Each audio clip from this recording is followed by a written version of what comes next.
Right. What did you die? I'm recording. What did you die? Are you ready? Okay, so I don't know if you remember, but we went on a expedition up to Scotland. We had to plan the whole thing under, and then obviously execute it over a 5-day period. So the first stage, all the planning. We had to do everything from scratch, basically all the equipment we were going to need, food, distances we were going to cover. We were going to have to plan the whole thing, and we were intended to paddle a length of the Spey. We couldn't get the whole thing in over the 4 days without paddling, so we decided to do it from just before the centre of the river towards the end.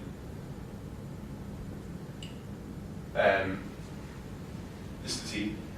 I wasn't particularly happy in a canoe. I didn't like them. I didn't want to go on a moving river, to be honest. But I thought if we do it on this, I'd be able to do it in a bit more of a less dynamic environment for trial by fire kind of thing. Okay, so I kind of had mixed feelings about the expedition.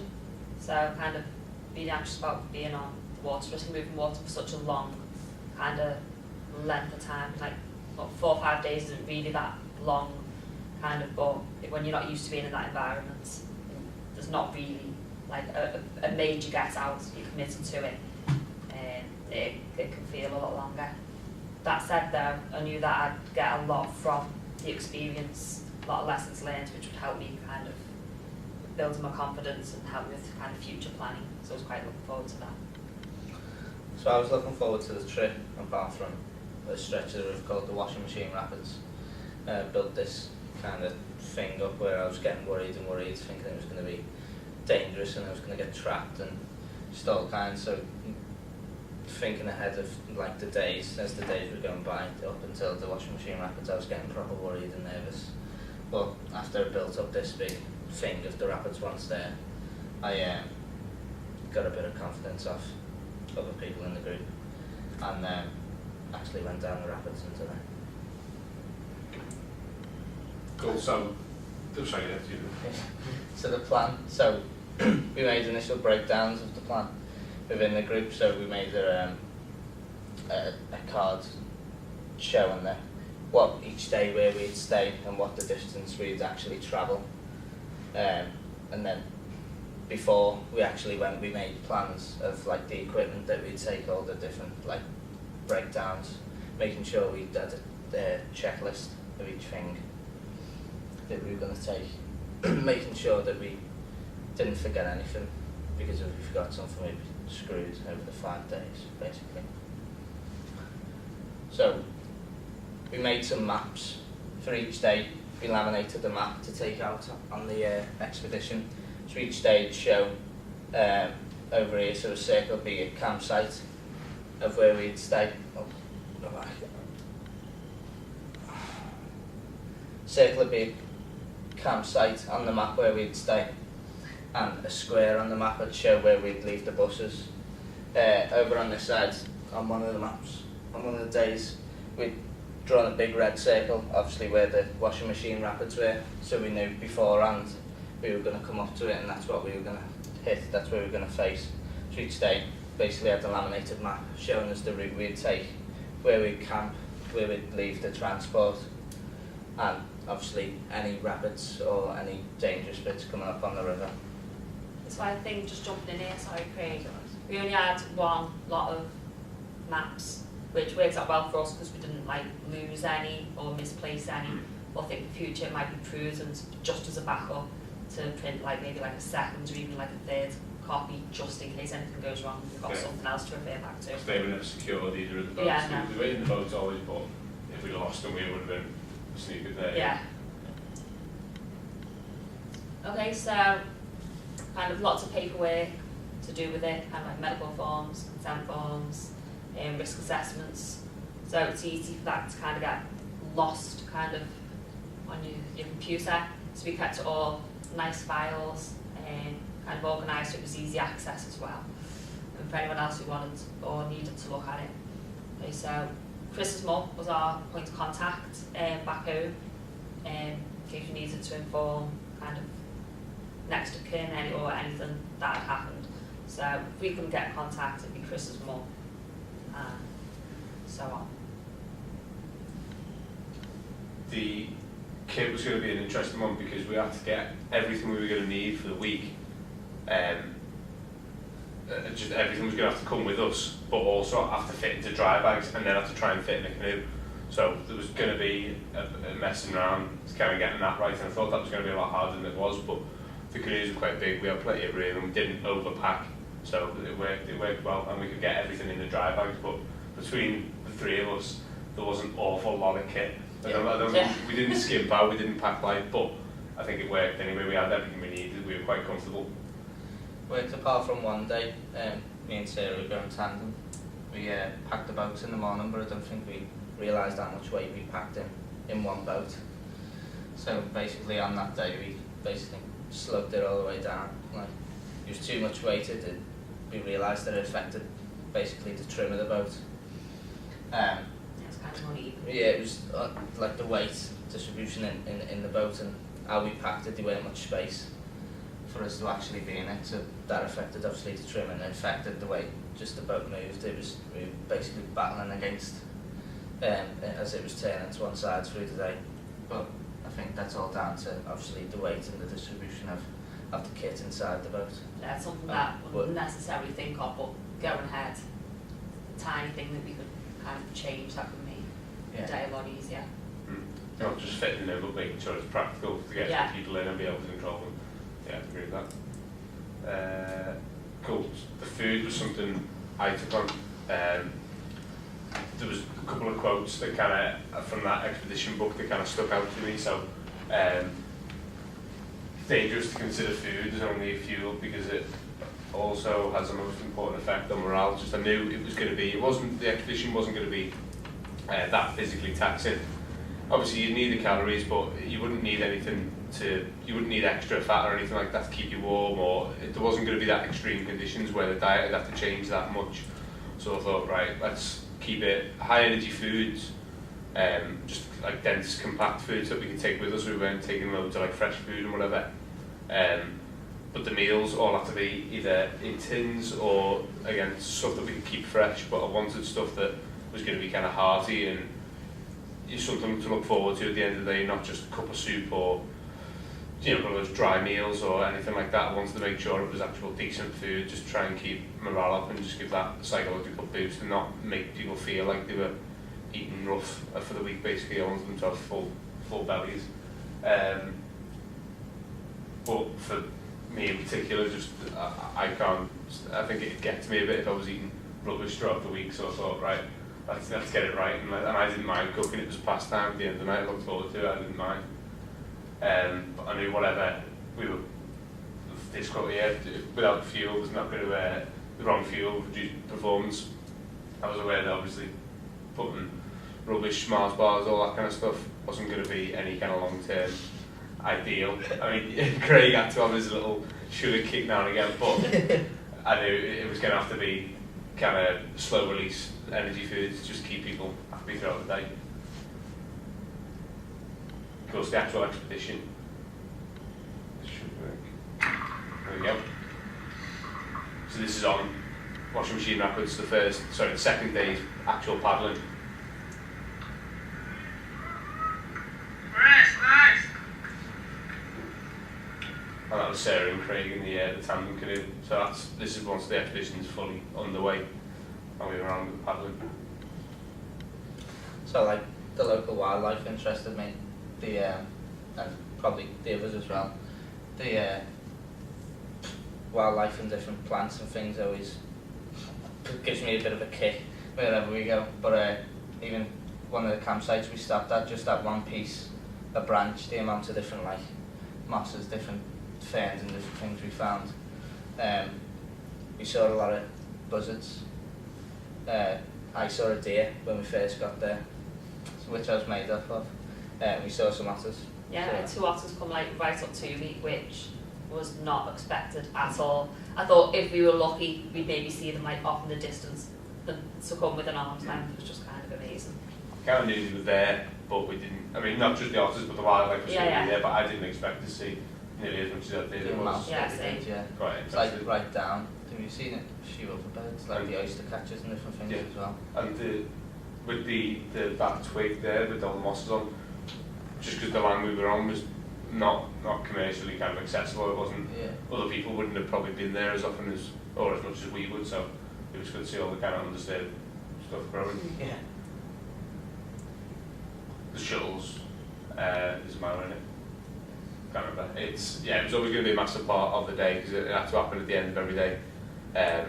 But I kind of think they worked, but they could have been done with a bit more finesse. They needed to just basically picking the location on the map didn't really work out for us. But we knew where it was going to be. We had it all planned. The plan just didn't go as we planned. I don't think. Just a bit more local knowledge. I can't remember where it was, but we decided on an area that we could get the trailer there, no problem, but we weren't expecting other vehicles to use it as much, and it was a bit tight for Mark when he had to go and get the boats. But I think we always just take it for granted a bit when we see it on practical days, and it just kind of, the boats are always there, we don't have to do a lot, so we didn't realise how much organisation went into it. But that was a bit of a shock, but they ultimately worked, but it could have been done a bit better. Okay, so things that kind of changed over the week, confidence between all of us grew.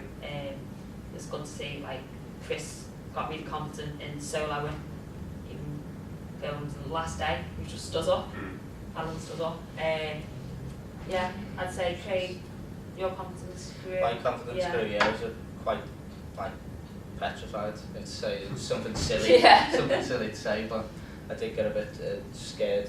The minute I seen a bit of white water and a bit of choppy, I was like, let's get down, duck down. But through the week, once I noticed I'd been through it all, there was nothing to worry about. Just that being immersed in it, just Yeah, I mean, The taking part of it. we both ended up going solo, which I never thought I'd do. And even when it kind of went horrifically wrong for me, because wind speed and getting knocked about and everything, there wasn't a sense of fear for me, it was just more frustration. we settled into a routine quite well. The first day we got there, it was a bit kind of shocking on. It took a minute to kind of go, right, what do we need to do here? And we were talking each other through everything and getting it all done. But as the week went on, we knew, right, once we were there, boats got on, boats unloaded, tents out, get the stove on. We kind of had a bit of a regime that we just got into, and we hadn't really planned it. It just kind of happened quite naturally. Just we settled into it, and we were happy with. We stepped on each other's toes at all. We were happy with just what we were doing, and we all just got on with it. For me as well, I had the maps quite a lot, and first, second day was dead focused, right timings, where we were getting to, and the whole thing was just for me about getting from A to B. But as the week went on, and I realised the times weren't as big an issue because the river was moving quicker than we thought it was going to.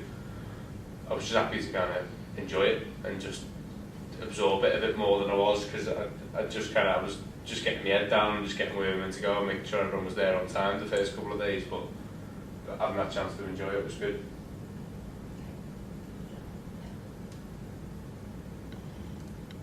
So this is a short clip of the confidence improvement with Chris standing up. In the Okay.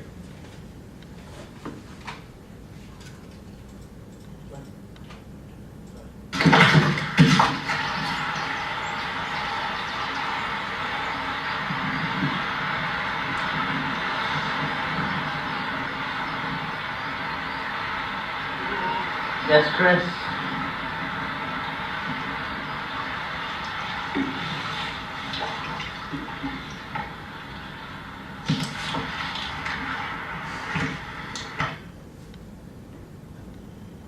Okay, this was a good way of putting it across what we actually intended to do and then what we ended up doing. So these were all the stops from the mouth, I don't know, I can't remember the name of it, the start of the river, to the end of it. But we ended up basically, from day 1 to day 4, we divided it up. We divided up what we wanted to do. And we were going to get up on the Friday, do a bit of paddling, that got scrapped as we went further on. On the first day alone, we did 6 more K than we intended to do. So we ended up dropping a little bit of distance on the second day, but again, we were already 2 stops on, or sorry, a whole stop on from where we meant to be. Oops, I think just that. Yeah, we were already a stop on from where we meant to be. So that meant, just because we added on day 4, we basically just divided up between the other days. It meant that on the last day we didn't have to paddle at all. Just down to the river we never had a reference point to begin with. We didn't know what we could cover in a day. And then on paper it all kind of worked. But towards the end of the week when we figured out that we could do a lot more distance in one day, we just went with it, and we ended up missing a couple of stops and moving on. So the little backups we had worked as well. It was good. I don't think we realised like the speed of the water. Yeah. Like, Yeah. when we get on the flow of the water, it'd take us, and then we planned to take a couple of breaks, maybe a couple of short stops and maybe short lunches. But then we didn't realise that what'd be on the riverbanks and like i.e. fishermen and stuff, we couldn't stop in certain areas, so we just had to paddle on, and just making paddling on it take time away, so we'd just be doing the journey quicker. We were all having to work well as a team. We were all comfortable with just communicating and getting on. There was never any power struggles or anything like that. We were all over who's doing what. exactly. We all were just quite happy, quite complacent. Just got on. We all got on well with each other. I think we did work well with each other as a team. We were just happy to take on our own different roles to build up the group around it. It was just, we all just took on certain things. Like you say, we never argued or anything, so it just all flowed smoothly. So things that didn't go quite so well. Okay, so it's like a lack of knowledge when packing meant that some of the kit got wet. Biggest thing for me that got wet was the sleeping bag. Thankfully, when we come to stop off, there was a log fire, and the guy who owned it, Joe, very nicely let me drive the sleeping bag out in front of him.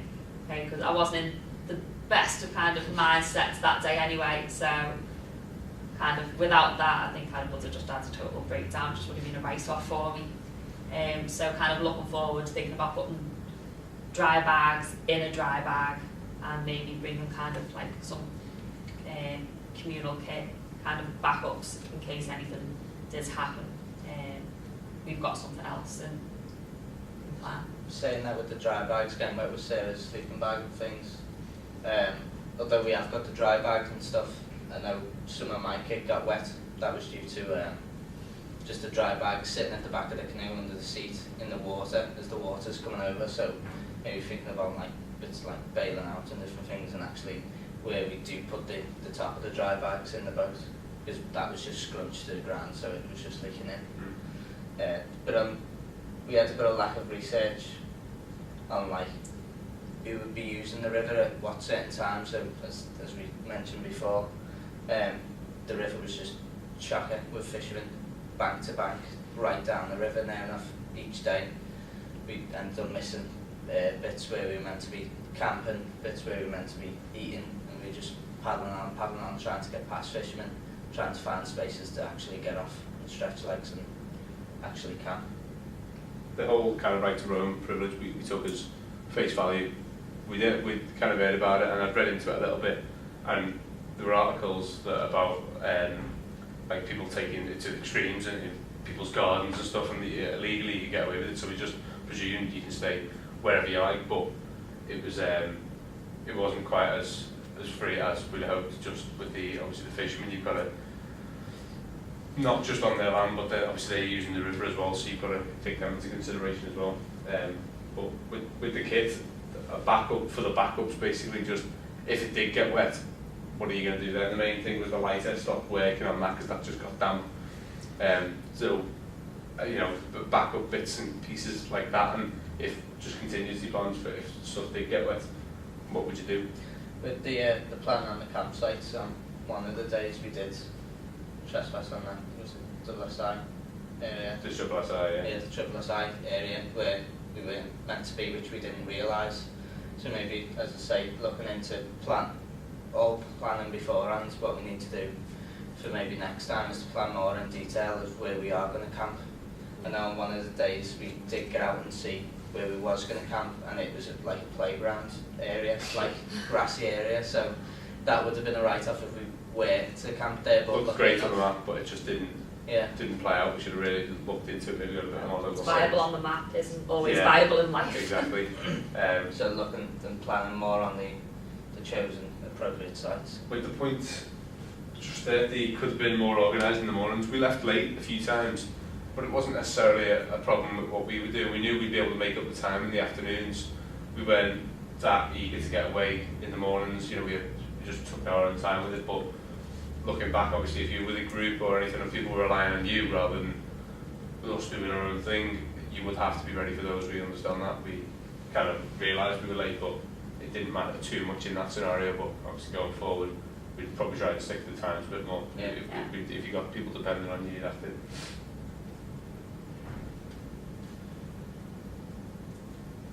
Okay, so yeah, it's stuff we basically just covered. Yeah. Cool. To sum it up, Craig came up with a mild addiction to Edinburgh.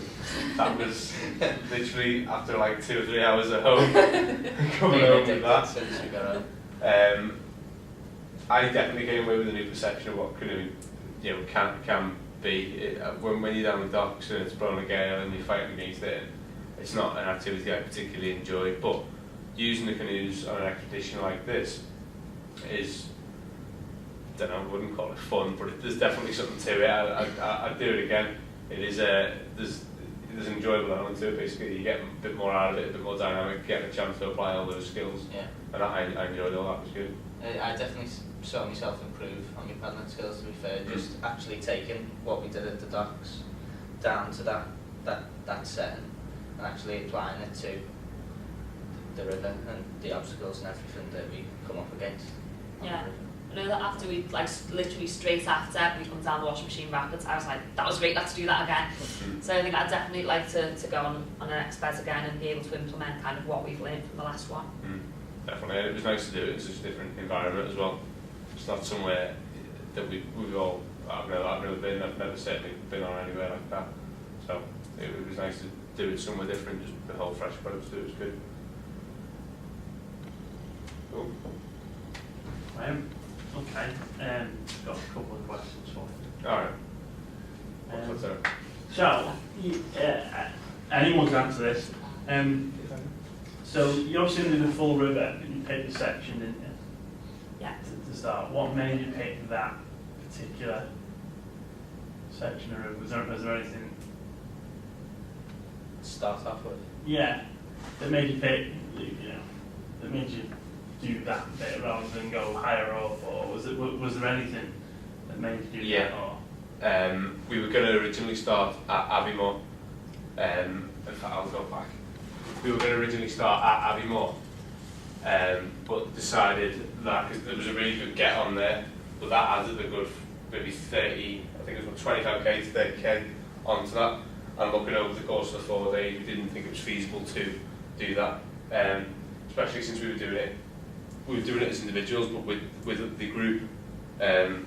Like John wasn't well at all at the time, and he wasn't going to be able to beat 35k days or anything like that. And getting there on the first day might have been alright, but towards the end of the week, we just didn't really want to take that gamble. So we thought instead of really pushing it and taking a risk with lighting and stuff towards the end of the day, we didn't think it would be feasible to do that many kilometres a day. So we decided to move to the next easy get on, which is Grand Town, because all the others were a bit in between, were a bit scarce. Sweet, no, that's cool.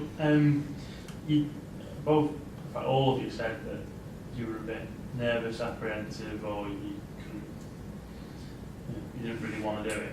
So, what changed, and why do you think it changed, if it did change for you, as in your perceptions and your attitudes towards it? I think just comfort zones kind of psychologically builds it up in your head to be something that it isn't necessarily.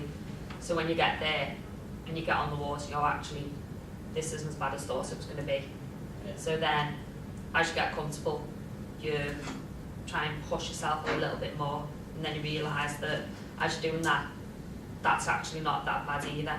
So it's like a slow, natural progression. Yeah. It's all what we perceived and like built up beforehand. And You especially. Yeah. Me Play a especially. washing machine off you one more time. That It was literally like, even like other people in the other group, the minute you see a video of something, even though I didn't realise it was a different type, like time of year and different things, just building the whole thing up and getting scared about it. Once you were there, basically, I felt like I had to go on anyway. There was only one way down, so I had to do it. But actually doing it and being there and being a part of it actually built me confidence, thinking, you know what, I've just done it without breaking a sweat type thing. I can actually do it. I don't need to be scared of things like this. So do you know what you said there about that you've got to do it either way? It's tough. You kind of, if you fight it the whole week, that was my thing. Just after the, once I got there, right, I'm here for 5 days, and get on with it. There's no point in trying to fight it exactly. There's no point in sulking about anything because it's going to happen. So I just want to make the most of it and enjoy it what I can. Yeah, I mean, there was a get out for it. You could have like kind of walked around the rapids, It's never an option. but There's never an yeah, option. you're all there. You're there as a team. You want to go down as a Yeah, team. true. What's the worst that can happen? Yeah, there you might as well do it. Okay, just a couple more then. So you talk about your planning, and you said, you thought that could have been done in a bit more detail. Is there anything you think you missed from your planning? Any thing about the detail of what you did and the potential that if something had gone wrong, do you think you had all bases covered as part of your preparation for it, or not? One thing we didn't account at all was stopping anywhere for more food or water. Maybe timings, you mean, or Just nowhere on the roof. We didn't. Resources. I Yeah, think. just that was because we basically, when I was planning the food, I planned to take everything with me. I didn't want to have to stop and bank on a shop or a supermarket having whatever I needed. I wanted everything just with me. So that was a bit of a gamble because if something had gone wrong and we'd have lost food, we'd have had to sort it there, and then we wouldn't have had a map to rely on or anything. Okay, We'd have to try and find somewhere. That was one thing we just didn't account for, but that was on purpose. That was just a gamble, the risk we took. Think of anything we'd left out?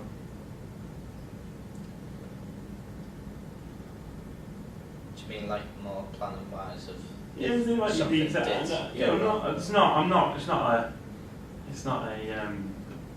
a question with a motive. I'm just thinking about if you plan a multi-day like hill trip, so let's say something like DV or something like that, and the level of detail that goes into the planning, everything down, distances, timings, even bearings and all that sort of information that goes onto like route cards. Do you think any of that would be appropriate for this, or do you think it's overkill? Or It's overkill. There's only one route you can't do, isn't there? So timings would have been appropriate, but then if the river's flow and it's a dynamic environment, you've got to stop every now and again. There was too much to account for. We could have made a plan, but I reckon we'd have deviated from it too much to bother. yeah, I mean Follow you've it. obviously done that there, haven't you? Mm. I like that. We only really had the breakdown of each day and what we cover. Yeah. So we knew what the goal was for every day, and we've broken it down that way. But to have a plan, we've got to be here by this time. Wouldn't have worked. No. Just but it made it just be strict of a restriction on it. It wouldn't have been any fun. And kind of, you touched on it a little bit. You touched on it. If you were with the group responsible, because the idea is you're going to leave us at some point, and you're going to go and be responsible people. That's the end goal. So, do you think there'd be much difference if you were there leading a group, responsible for the group, in the way that you planned it, in the way that you, I'll say behaved, you know what I mean, the way you performed during the week? Mm-hmm. Yeah, definitely. What do you think would need to be thought about more if it was a group? Emergency proceedings, just knowing where the nearest hospital was, knowing where road access or where you need to get people to. But yeah, you'd have a better contingency plan in motion. Obviously, we had people's numbers and stuff, and we knew what to do in the event of an emergency and the gap size. We could all deal with it, but with a group and like a bigger group, it'll be different because they're small. Yeah, I think with this group we know each other's abilities. Yeah. We've got that trust, that kind of bond there. So there were moments where you could kind of switch off a little bit, Yeah. Bit of and confidence in you each know other. you'd be all You right. need to watch them straight up. Yeah, definitely be more kind of like. They actively involved makes me sound like I wasn't involved at all with the exped, but I know what you mean. just more like yeah. Yeah. Just like more on the ball constantly. If it was like supervising a group, I think. Okay, cool. So, the question, you've already kind of answered it, but would you do it? Would you do again, even if it wasn't canoe-based stuff? You've done quite a few overnights and multi-day walking trips. It's definitely something I'd do again because I can see by doing it the progression in skills and confidence straight away just from doing them a couple of days. And even when we have been away, like just on the walking trips and staying overnight and different things, there's just lots to learn from just going out on an expedition or for a few days. And if you said before, this is what you get out of it, doing it, you wouldn't have had it off you, wouldn't have believed it, but it's kind I of. don't think you did. I think we had that conversation. There you go. I didn't get on very well. So this is going to be horrible, wasn't into it, but once you've done it, you see kind of what you get out of it and how it is. It's good for Actually you. appreciate it then. Yeah. Once you've Yeah. actually got You've been through Yeah. the you do I appreciate think like it more. if you'd said to me, all right, now we've got to go and do like a kayak exped, I'd still be anxious about doing it because I'm better in a canoe than a kayak. But knowing what I've got out of the canoe exped, I'd be more likely to do it than if I hadn't already had this experience. Cool. Sounds good.